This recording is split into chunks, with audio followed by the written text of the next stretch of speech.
স্বাগত জানাচ্ছি। আজকে একটা নতুন রেসিপি নিয়ে চলে এলাম। আজকের রেসিপি হলো মেথি শাক বেগুন দিয়ে ভাজা। এই রকম মেথি শাক বেগুন দিয়ে তৈরি করলে কিন্তু গরম গরম ভাতের সাথে খুব ভালো লাগে খেতে। আশা করি আপনাদের রেসিপিটা ভালো লাগবে। যদি রেসিপিটা ভালো লেগে থাকে তাহলে একটা লাইক দিয়ে দেবেন, কমেন্ট করবেন, শেয়ার করবেন, আর আমার চ্যানেলটি কিন্তু অবশ্যই সাবস্ক্রাইব করবেন, আপনাদের কাছে অনুরোধ রইল। তো চলুন দেখে নিই আজকে মেথি শাক বেগুন দিয়ে আমি কিভাবে তৈরি করলাম। মেথি শাক তৈরি করার জন্য আমি প্রথমে এক আটি মেথি শাক নিয়ে নিয়েছি, আর এটা পুরো ফ্রেশ বাজার থেকে সদ্য নিয়ে এসেছি। এরপর ভালো করে কেটে ধুয়ে নেব। কড়াইতে সর্ষের তেল দিয়ে দিয়েছি, রান্নাটা সর্ষের তেলে করব।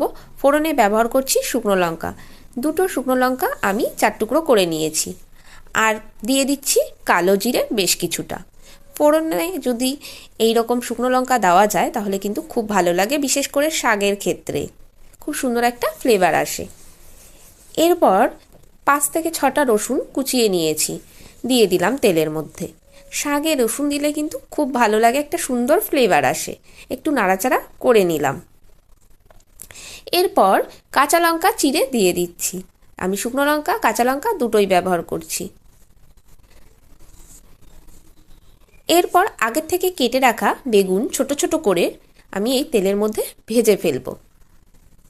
বেগুন ভাজতে কিন্তু খুব বেশি সময় লাগে না, এই শাকটা রান্না করতে কিন্তু খুব বেশি সময় লাগে না, খুব তাড়াতাড়ি হয়ে যায়, আর গরম গরম ভাতের সাথে কিন্তু দারুণ খেতে লাগে। বেগুনটাকে একটু ভেজে নিচ্ছি। এরপর এর মধ্যে দিয়ে দিচ্ছি স্বাদ অনুসারে লবণ, আর দিয়ে দেবো সামান্য পরিমাণ হলুদ গুঁড়ো, দিয়ে আবারও একটু ভালো করে নাড়াচাড়া করে নেব। এরপর আগে থেকে কেটে রাখা মেথি শাকগুলো এর মধ্যে দিয়ে দেব। বেগুনটা দেখুন বন্ধুরা ভাজা কিন্তু হয়ে গেছে বেশ লাল লাল করে। এরপর মেথি শাকগুলো কেটে জল ঝরিয়ে রেখেছিলাম দিয়ে দিচ্ছি। সমস্ত শাকটা দিয়ে দিচ্ছি।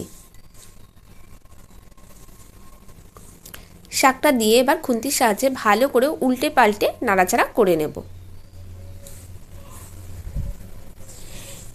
শাক ধোয়ার পর জল ঝরিয়ে নিয়েছিলাম যেন শাক থেকে বেশি জল না ওঠে। যে কোনো শাক ভালো করে কেটে ধুয়ে জল ঝরিয়ে নিলেও তারপরেও কিন্তু সামান্য পরিমাণ জল ওঠে। একটু একটু জল উঠেছে, তো জলটাকে একটু নাড়াচাড়া করে টানিয়ে নেব। জলটা কিন্তু পুরোপুরি টেনে গেছে, আর শাকটাও কিন্তু বেশ ভাজা ভাজা হয়ে এসেছে। ভালো করে এবার একটু নাড়াচাড়া করে নিচ্ছি।